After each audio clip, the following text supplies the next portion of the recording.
RAC ടെക്കിൻ്റെ പുതിയൊരു വീഡിയോയിലേക്ക് എല്ലാവർക്കും സ്വാഗതം. നമ്മുടെ എല്ലാവരുടെയും വീട്ടിൽ പലതരത്തിലുള്ള റെഫ്രിജറേറ്ററുകളും എയർ കണ്ടീഷണറുകളും ഉപയോഗിക്കാറുണ്ട്. കഴിഞ്ഞ ഒരു 15 വർഷമായിട്ടാണ് ഇത്തരത്തിലുള്ള ഉപകരണങ്ങളുടെ പ്രൊഡക്ഷനും വിൽപ്പനയും വളരെയധികം കൂടിയത്. പക്ഷേ ചില സ്ഥലങ്ങളിൽ ഇത്തരത്തിലുള്ള റെഫ്രിജറേറ്ററുകളും എയർ കണ്ടീഷണറുകളും തീ പിടിച്ച് പൊട്ടിത്തെറിച്ച് പല വിധത്തിലുള്ള അപകടങ്ങൾക്കും മരണങ്ങൾക്കും കാരണമായിട്ടുണ്ട്. അപ്പോൾ എന്താണ് അതിൻ്റെ കാരണം? എങ്ങനെയാണ് ഇത്തരം കാര്യങ്ങളിലൊക്കെ നമ്മളൊരു മുൻകരുതലെടുക്കുന്നത് എന്നീ കാര്യങ്ങളാണ് ഞാൻ ഈ വീഡിയോയിലൂടെ ഉദ്ദേശിക്കുന്നത്. അപ്പോൾ നമുക്ക് വീഡിയോയിലേക്ക് പോകാം. റെഫ്രിജറേറ്ററുകൾ, എയർ കണ്ടീഷണറുകൾ എന്നിവയുടെയൊക്കെ അടിസ്ഥാന പ്രവർത്തന തത്വം എന്ന് പറയുന്നത് റെഫ്രിജറേഷൻ സൈക്കിളാണ്. ഇതിൽ പ്രധാനമായിട്ട് evaporator, compressor, condenser, expansion valve എന്നീ കമ്പോണൻറ്റുകളാണ് ഉള്ളത്. അപ്പോൾ ഇതിൽ ഇവാപ്പറേറ്റർ എന്ന് ഉദ്ദേശിക്കുന്നത് കൂളിംഗ് കോയിലാണ്. എയർ കണ്ടീഷണറുകളിലും റെഫ്രിജറേറ്ററിലും ഒക്കെ ഈ കൂളിംഗ് കോയിൽ വെച്ചിട്ടാണ് നമുക്ക് തണുപ്പ് കിട്ടുന്നത്. അപ്പോൾ ഈ റെഫ്രിജറേഷൻ സൈക്കിളിൽ താപം വലിച്ചെടുക്കാൻ വേണ്ടിയുള്ള ഒരു കെമിക്കൽ യൂസ് ചെയ്യുന്നുണ്ട്. അതിനെയാണ് നമ്മൾ റെഫ്രിജറൻറ്റ് എന്ന് പറയുന്നത്. അപ്പോൾ ഈ റെഫ്രിജറേഷൻ സൈക്കിളിൽ നടക്കുന്ന പ്രവർത്തനം ഇങ്ങനെയാണ്. ഇതിൽ ഇവാപ്പറേറ്റർ അതല്ലെങ്കിൽ കൂളിംഗ് കോയിലിലേക്ക് റെഫ്രിജറൻറ്റ് എന്ന് പറയുന്ന കെമിക്കൽ വളരെ കുറഞ്ഞ പ്രഷറിൽ എത്തുന്നു. ഇത് ദ്രാവക രൂപത്തിലാണ് എത്തുന്നത്. അവിടെ വെച്ച് ഇത് അതിൻ്റെ ചുറ്റുപാടുമുള്ള ഹീറ്റ് വലിച്ചെടുത്തതിന് ശേഷം അത് വാതകമായിട്ട് വളരെ കുറഞ്ഞ പ്രഷറിലും ടെമ്പറേച്ചറിലുമുള്ള വാതകമായിട്ട് മാറുന്നു. അപ്പോൾ കൂളിംഗ് കോയിലിൻ്റെ ചുറ്റുപാടുമുള്ള ഹീറ്റെല്ലാം ഈ റെഫ്രിജറൻറ്റ് എന്ന് പറയുന്ന ഈ ദ്രാവകം വലിച്ചെടുക്കുന്നു. അങ്ങനെ ഈ കൂളിംഗ് കോയിലിന് ചുറ്റുമുള്ള ആ ഭാഗം തണുക്കുന്നു. അപ്പോൾ അതിനുശേഷം ഈ റെഫ്രിജറൻറ്റ് എന്ന് പറയുന്ന ഈ പദാർത്ഥം അത് വളരെ കുറഞ്ഞ പ്രഷറിലും കുറഞ്ഞ ടെമ്പറേച്ചറിലുമുള്ള വാതകമായിട്ട് മാറിക്കഴിഞ്ഞു. അതിനുശേഷം ഇത് കംപ്രസർ എന്ന് പറയുന്ന ഉപകരണം വലിച്ചെടുക്കുന്നു. കംപ്രസർ എന്ന് പറയുന്ന ഉപകരണം ഈ റെഫ്രിജറൻറ്റ് ഗ്യാസിനെ കംപ്രസ് ചെയ്ത് വളരെ ഉയർന്ന പ്രഷറിലും ടെമ്പറേച്ചറിലും എത്തിക്കുന്നു. കാരണം ഇവാപ്പറേറ്ററിന് ചുറ്റുമുള്ള ആ ഹീറ്റ് ഈ റെഫ്രിജറൻറ്റ് ലിക്വിഡ് വലിച്ചെടുത്ത് അത് ഗ്യാസായിട്ട് മാറി.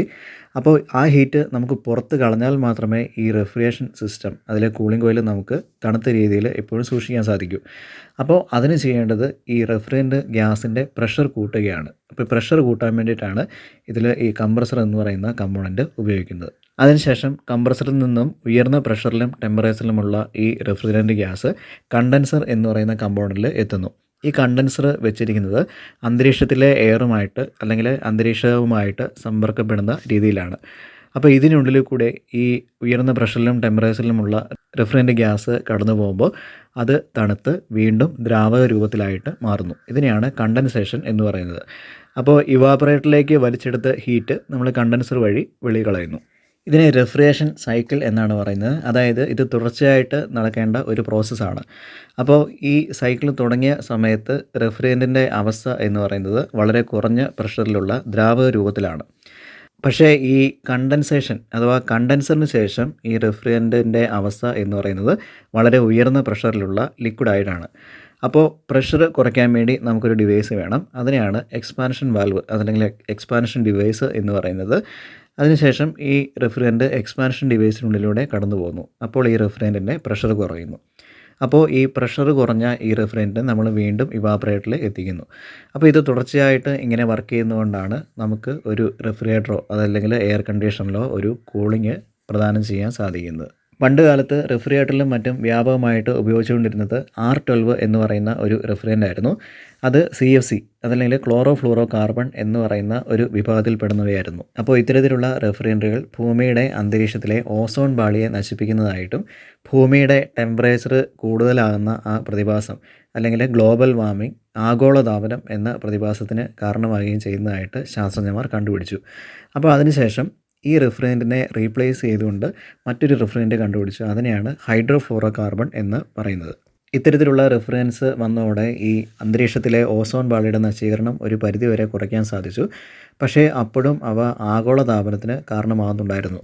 സൂര്യനിൽ നിന്ന് വരുന്ന ഹീറ്റ് റേഡിയേഷൻ ഭൂമിയിൽ തന്നെ തങ്ങി നിൽക്കുകയും അങ്ങനെ ഭൂമിയുടെ ടെമ്പറേച്ചർ കൂടി കാലാവസ്ഥാ വ്യതിയാനങ്ങൾക്ക് കാരണമാകുന്ന പ്രതിഭാസത്തിനെയാണ് ഈ ആഗോളതാപനം അതല്ലെങ്കിൽ ഗ്ലോബൽ വാർമിംഗ് എന്ന് പറയുന്നത്. അപ്പോൾ അതുകൊണ്ട് പ്രകൃതിക്ക് യാതൊരു ദോഷഫലങ്ങളും ഇല്ലാത്ത റെഫ്രിജറൻസിന് വേണ്ടിയിട്ടുള്ള ആ അന്വേഷണത്തിലാണ് ഹൈഡ്രോ കാർബൺ റെഫ്രിജറൻസുകൾ ശാസ്ത്രജ്ഞന്മാർ കണ്ടുപിടിച്ചത്. ഹൈഡ്രജനും കാർബണും മാത്രം അടങ്ങിയിരിക്കുന്ന സംയുക്തങ്ങളെയാണ് ഹൈഡ്രോ കാർബൺ സംയുക്തങ്ങൾ എന്ന് പറയുന്നത്. അപ്പോൾ ഇപ്പോൾ നിലവിലിറങ്ങുന്ന എല്ലാ റെഫ്രിജറേറ്ററിലും AC-കളിലും എല്ലാം ഉപയോഗിക്കുന്നത് ഇത്തരത്തിലുള്ള ഹൈഡ്രോ കാർബൺ റെഫ്രിജറൻറ്റുകളാണ്. എയർ കണ്ടീഷണറുകളിലും മറ്റും ആദ്യകാലത്ത് ഉപയോഗിച്ചിരുന്ന റെഫ്രിജറൻറ്റ് R22 എന്ന് പറയുന്ന റെഫ്രിജറൻ്റ് ആയിരുന്നു. അപ്പോൾ അത് ഹൈഡ്രജനേറ്റഡ് ക്ലോറോഫ്ലൂറോ കാർബൺ എന്ന വിഭാഗത്തിൽപ്പെടുന്നവയായിരുന്നു. അപ്പോൾ നേരത്തെ പറഞ്ഞ പോലെ തന്നെ ഇവയും ആഗോളതാപനത്തിനും അതുപോലെ ഓസോൺ പാളി നശീകരണത്തിനും കാരണമാകുന്നുണ്ടായിരുന്നു. അപ്പോൾ അതുകൊണ്ട് അത്തരത്തിലുള്ള റിഫ്രിജറൻറ്റുകളെ റീപ്ലേസ് ചെയ്തുകൊണ്ട് വന്ന ഒരു ഹൈഡ്രോ കാർബൺ റിഫ്രിജറൻ്റ് ആയിരുന്നു ഒരു റിഫ്രിജറൻറ്റിൻ്റെ ആഗോളതാപനം നടത്തുന്ന തോതിനെ ഗ്ലോബൽ വാർമിംഗ് പൊട്ടൻഷ്യൽ എന്നാണ് പറയുന്നത്, GWP എന്ന് പറയും. അതുപോലെ തന്നെ അത് ഓസോൺ പാളിയെ എത്രമാത്രം നശിപ്പിക്കുന്നോ അതിൻ്റെ തോതിനെ നമ്മൾ ODP എന്നാണ് പറയുന്നത്, ഓസോൺ ഡിപ്ലേറ്റിംഗ് പൊട്ടൻഷ്യൽ എന്നാണ് പറയുന്നത്. അപ്പോൾ ഈ R410 റിഫ്രിജറൻറ്റിൻ്റെ ODPയും GWPയും വളരെ കുറവായിരുന്നു. പക്ഷേ ഹൈഡ്രോ കാർബൺ ഫാമിലിയിൽ പെടുന്ന എല്ലാ സംയുക്തങ്ങളും പെട്ടെന്ന് തീ പിടിക്കുന്നതാണ്. നമ്മൾ വീട്ടിൽ ഉപയോഗിക്കുന്ന ലിക്വിഫൈഡ് പെട്രോളിയം ഗ്യാസ് LPG സിലിണ്ടറിൽ ഉപയോഗിക്കുന്നത് ഇത്തരത്തിലുള്ള ഒരു വാതകമാണ്. അതുപോലെ ലൈറ്ററിൽ ഉപയോഗിക്കുന്ന ബ്യൂട്ടൈൻ എന്ന് പറയുന്ന വാതകവും ഒരു ഹൈഡ്രോ കാർബണാണ്. അപ്പോൾ അതുകൊണ്ട് തന്നെ ഇത്തരത്തിലുള്ള റിഫ്രിജറൻസ് ഏതെങ്കിലും കാരണവശാൽ ലീക്ക് ആകുകയാണെങ്കിൽ ചെറിയ ഒരു സ്പാർക്ക് കൊണ്ട് വലിയ അപകടം ഉണ്ടാകാനുള്ള സാധ്യതയുണ്ട്. അപ്പോൾ ഇവിടെ കാണിച്ചിരിക്കുന്ന ഈ ചിത്രങ്ങൾ ശ്രദ്ധിക്കുക. അപ്പോൾ ഇവയെല്ലാം തന്നെ ഈ R410 എന്ന് പറയുന്ന റിഫ്രിജറൻറ്റ് ഉപയോഗിച്ച സ്പ്ലിറ്റ് എയർ കണ്ടീഷനുകളിൽ ഇതുപോലെ റിഫ്രിജറൻറ്റ് തീ പിടിച്ച് കത്തിയുണ്ടായ അപകടത്തിൻ്റെ ഫോട്ടോസാണ്. അതുപോലെ തന്നെ നിരവധി ടെക്നീഷ്യന്മാർക്ക് ഇത്തരത്തിലുള്ള എയർ കണ്ടീഷനുകൾ സർവീസ് ചെയ്യുന്ന സമയത്ത് പരുക്കും അതുപോലെ മരണം വരെ സംഭവിച്ചിട്ടുണ്ട്. അപ്പോൾ ഇങ്ങനെ ലോകമെമ്പാടും വ്യാപകമായിട്ടുള്ള അപകടങ്ങൾ ഉണ്ടായിക്കഴിഞ്ഞപ്പോൾ എയർ കണ്ടീഷനുകൾ മാനുഫാക്ചർ ചെയ്യുന്ന കമ്പനികൾ ഈ R410ക്ക് പകരമായിട്ടുള്ള മറ്റൊരു റിഫ്രിജറൻറ്റ് കണ്ടുപിടിച്ചു. അതിൻ്റെ പേരാണ് R32 എന്ന് പറയുന്നത്. R32 റിഫ്രിജറൻറ്റും തീ പിടിക്കുന്നതാണ്, പക്ഷേ R410യുടെ അത്രയും അപകടങ്ങൾ ഇത് ഉണ്ടാക്കില്ല. ഇപ്പോൾ പുതിയതായിട്ട് മാർക്കറ്റിൽ ഇറങ്ങുന്ന എല്ലാ എയർ കണ്ടീഷനുകളിലും ഉപയോഗിക്കുന്നത് ഈ R32 എന്ന് പറയുന്ന റിഫ്രിജറൻ്റാണ്. അപ്പോൾ അതുകൊണ്ട് ഇത്തരത്തിലുള്ള അപകടങ്ങൾ ഒഴിവാക്കാൻ വേണ്ടി എയർ കണ്ടീഷണർ വാങ്ങുമ്പോൾ അതിലേത് റിഫ്രിജറൻ്റാണ് ഉപയോഗിക്കുന്നതെന്ന് നിങ്ങൾ നിർബന്ധമായിട്ടും ചെക്ക് ചെയ്യുക. R32 റിഫ്രിജറൻ്റ് ആണെങ്കിൽ സേഫാണ്, R410 റിഫ്രിജറൻ്റ് ആണെങ്കിൽ അത് വാങ്ങിക്കാതിരിക്കുക. അപ്പോൾ പണ്ട് കാലത്ത് ഫ്രിഡ്ജിൽ ഉപയോഗിച്ചിരുന്നത് CFC അതല്ലെങ്കിൽ ക്ലോറോഫ്ലൂറോ കാർബൺ വിഭാഗത്തിൽപ്പെട്ടിരുന്ന R12 എന്ന് പറയുന്ന റിഫ്രിജറൻ്റ് ആയിരുന്നു. അത് കഴിഞ്ഞിട്ട് ഹൈഡ്രോഫ്ലൂറോ കാർബൺ വിഭാഗത്തിൽപ്പെടുന്ന HFC R134A എന്ന റിഫ്രിജറൻ്റ് ആയിരുന്നു വ്യാപകമായിട്ട് ഉപയോഗിച്ചുകൊണ്ടിരുന്നത്. അതിനുശേഷം ഇപ്പോൾ ഏറ്റവും പുതിയതായിട്ട് റെഫ്രിജറേറ്ററുകളിലും വിസിബിൾ കൂളർ, ഡീഫ്രീസർ അങ്ങനെയുള്ള റെഫ്രിജറേഷൻ ഉപകരണങ്ങളിൽ ഉപയോഗിക്കുന്ന റിഫ്രിജറൻ്റ് എന്ന് പറയുന്നത് 2 റിഫ്രിജറൻ്റ് ആണ്. അതിലൊന്നിനെ R600A എന്നാണ് പറയുന്നത്. അതിൻ്റെ കെമിക്കൽ നെയിം എന്ന് പറയുന്നത് ഐസോബ്യൂട്ടൈൻ എന്നാണ്. അതുപോലെ തന്നെ R290 പ്രൊപ്പൈൻ എന്ന് പറയുന്ന റിഫ്രിജറൻറ്റും ഉപയോഗിക്കുന്നുണ്ട്. അപ്പോൾ ഈ 2 റിഫ്രിജറൻസും വളരെയധികം ഫ്ലെയിമബിളാണ്, R410 പോലെ തന്നെ തീപിടിക്കുന്നതാണ്. ചില ഉപകരണങ്ങളിൽ ഈ 2 റിഫ്രിജറൻറ്റിൻ്റെ മിക്സാണ് ഉപയോഗിക്കുന്നത്. അതിനെ HC ബ്ലെൻഡ് എന്നാണ് പറയുന്നത്. ഇതും വളരെയധികം ഫ്ലെയിമബിളാണ്. അപ്പോൾ ഇത്തരത്തിലുള്ള റിഫ്രിജറൻറ്റ് ഉപയോഗിക്കുന്ന ഉപകരണങ്ങളുടെ ഡീറ്റെയിൽസ് നോക്കിക്കഴിഞ്ഞാൽ നമുക്ക് വ്യക്തമായിട്ട് കാണാൻ പറ്റും. ഒന്നുകിൽ അതിൽ R600A ആയിരിക്കും, അതല്ലെങ്കിൽ R290 ആയിരിക്കും, ചിലപ്പോൾ ഇതിൻ്റെ രണ്ടിൻ്റെ മിക്സ് ആയിട്ടുള്ള HC ബ്ലെൻഡ് എന്ന് പറയുന്ന റിഫ്രിജറൻ്റ് ആയിരിക്കും. അപ്പോൾ ഇത് മൂന്നും ആണെങ്കിലും ഇതെല്ലാം വളരെയധികം ഫ്ലെയിമബിളാണ്. പക്ഷേ വളരെയധികം ഫ്ലെയിമബിളായിട്ടുള്ള R600Aയ്ക്കും R290യ്ക്കും പകരമായിട്ട് മറ്റൊരു ബദൽ റിഫ്രിജറൻറ്റ് ഇതുവരെ കണ്ടുപിടിച്ചിട്ടില്ല. അതുകൊണ്ട് ഇപ്പോൾ പുറത്തിറങ്ങുന്ന മിക്കവാറും റെഫ്രിജറേറ്ററുകളിലെല്ലാം ഉപയോഗിക്കുന്നത് ഈ റിഫ്രിജറൻ്റാണ്. ആ ഉപകരണത്തിൻ്റെ സ്പെസിഫിക്കേഷൻ നോക്കിക്കഴിഞ്ഞാൽ നമുക്ക് വ്യക്തമായിട്ട് മനസ്സിലാവും ഏത് റിഫ്രിജറൻ്റാണ് അതിൽ ഉപയോഗിക്കുന്നതെന്ന് എഴുതിയിട്ടുണ്ട്. അതുപോലെ തന്നെ ഇത്തരത്തിലുള്ള ഫ്ലെയിമബിൾ ആയിട്ടുള്ള റിഫ്രിജറൻ്റാണ് ഉപകരണങ്ങളിൽ ഉപയോഗിക്കുന്നതെങ്കിൽ അവയുടെ കംപ്രസറിൽ അത് രേഖപ്പെടുത്തിയിട്ടുണ്ടാവും. അപ്പോൾ സാധാരണയായിട്ട് ഒരു വാണിംഗ് സിമ്പിൾ, ഒരു ഹൈലി ഫ്ലെയിമബിൾ എന്ന് പറഞ്ഞ ഒരു വാണിംഗ് സിമ്പിളാണ് കൊടുക്കുക. ഈ കാണുന്ന പോലുള്ള ഒരു സിമ്പിളാണ് കാണാൻ പറ്റുന്നത്. അപ്പോൾ ഇത് ഒരു റെഫ്രിജറേറ്ററിലെ കംപ്രസറിൽ കാണിച്ചിരിക്കുന്ന ഒരു സിമ്പിളാണ്. അതിലുപയോഗിക്കുന്നത് ഈ HC ബ്ലെൻഡ് എന്ന് പറയുന്ന റിഫ്രിജറൻ്റാണ്.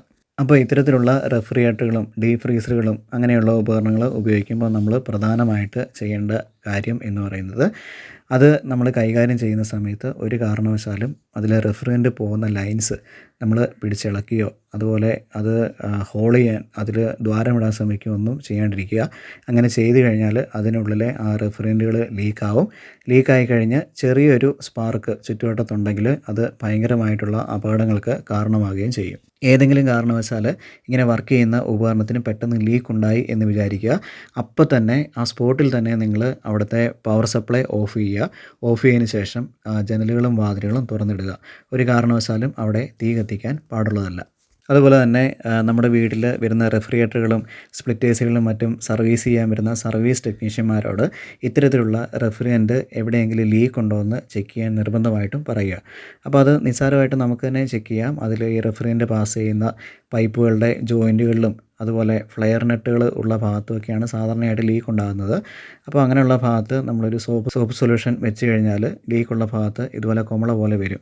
അങ്ങനെ ലീക്ക് ഉണ്ടോ എന്ന് കണ്ടുപിടിക്കാൻ പറയുക. ലീക്ക് ഉണ്ടെങ്കിൽ അത് അപ്പം തന്നെ ലീക്ക് അടച്ചതിന് ശേഷം അതിൽ ഗ്യാസ് ഫില്ല് ചെയ്യാൻ പറയുക. അപ്പോൾ ഈ വീഡിയോയിൽ പറഞ്ഞിരിക്കുന്ന കാര്യങ്ങൾ വ്യക്തമായിട്ട് നിങ്ങൾക്ക് മനസ്സിലായി എന്ന് വിചാരിക്കുന്നു. ഇതിനെപ്പറ്റി എന്തെങ്കിലും ഡൗട്ടുകളുണ്ടെങ്കിൽ ഈ കമൻറ്റിൽ മെൻഷൻ ചെയ്യുക. കൂടാതെ റെഫ്രിജറേഷൻ എയർ കണ്ടീഷൻ ഫീൽഡുമായിട്ട് ബന്ധപ്പെട്ട പുതിയ വീഡിയോസിന് വേണ്ടിയിട്ട് ഈ ചാനൽ സബ്സ്ക്രൈബ് ചെയ്യുക. ഇതിൽ പബ്ലിഷ് ചെയ്യുന്ന എല്ലാ വീഡിയോസും കാണുക, സപ്പോർട്ട് ചെയ്യുക.